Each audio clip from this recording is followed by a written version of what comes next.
नाज़रीन धरती टीवी पारा ऐलानियल सकाफ़ती ॾियारे जे हवाले सां भिटशाह भरिसां कैफ़े सुकून रेस्टोरेंट ते सकाफ़ती कचहरी मुनक़िद कई वई। वधीक तफ़सील रजब बोज़दार जी हिन रिपोर्ट में।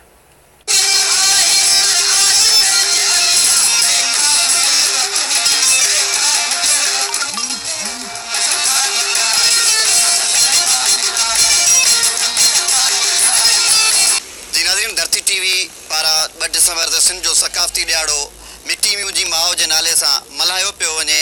उन हवाले सां भिटशाह जी नगरी बेसकाफ़ती रंगनि सां रंगजी चुकी आहे। सिंधी टोपी ऐं अजरकनि सां वॾे तादाद में आवाम जेका आहे उहा शिरकत करे रही आहे। उन हवाले सां असीं उन्हनि सां ॻाल्हि ॿोल करियूं था, ॾिसूं था उन हवाले सां हू धरती टीवी न्यूज़ सां पंहिंजा कहिड़ा वीचार वंडनि था। अल्हम्दुलिल्लाह ये जेको भेटाई नगरी आहे ऐं भेटाई जो जेको पैगाम आहे, सचल जो पैगाम आहे, एजाज़ जो पैगाम आहे, इन में बि असांजो ही सकाफ़ती रंग ही कल्चर ही जेको बि आहे उहो माशाअल्लाह तमामु बहितरीनु आहे। ऐं हीउ जेको प्रोग्राम तव्हां मुनक़िद कयो आहे धरती टीवी वारनि, अल्हम्दुलिल्लाह तमामु सुठो आहे, तमामु सुठो रंग आहे इन में ऐं सुठो पैगाम आहे सकाफ़ती ऐं कल्चर जो।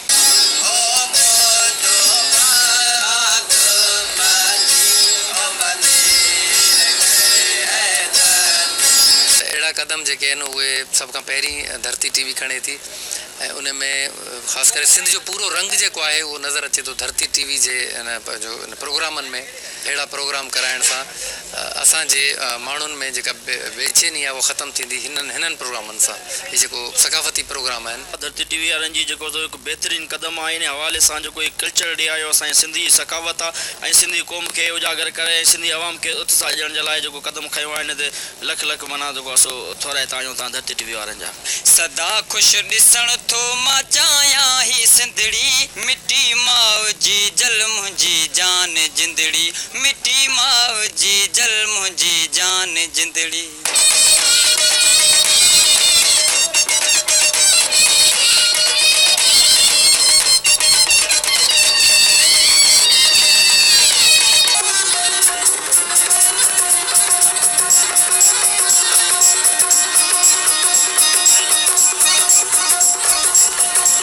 धरती टीवी वारनि जी माशाअल्लाह बहितरीनु महिनत आहे।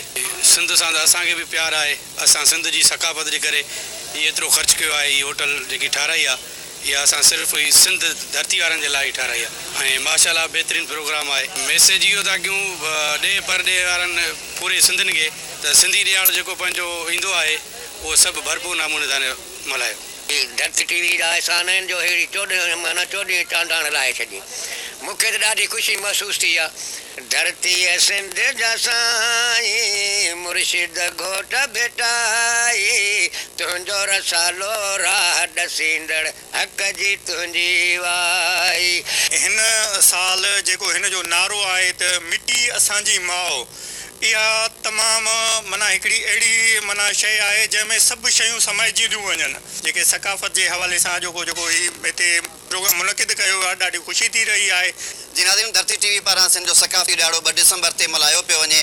उन हवाले सां भिटशाह जी नगरी में सकाफ़ती कचहरी में शरीक मुख़्तलिफ़ अॻुवाणनि जूं तव्हां ॻाल्हियूं ॿुधो। हिननि जो चवणु आहे त धरती टीवी तमामु बहितरीनु क़दम खयो आहे जो सकाफ़ती ॾियारो 2 डिसंबर ते मल्हाए ऐं उनखे उनवान जेको आहे मिट्टी मुंहिंजी माउ जे नाले सां ॾिनो वियो आहे। कैमरामैन इरशाद अली बुगियो सां गॾु रजब अली बोज़दार, धरती न्यूज़ भिटशाह।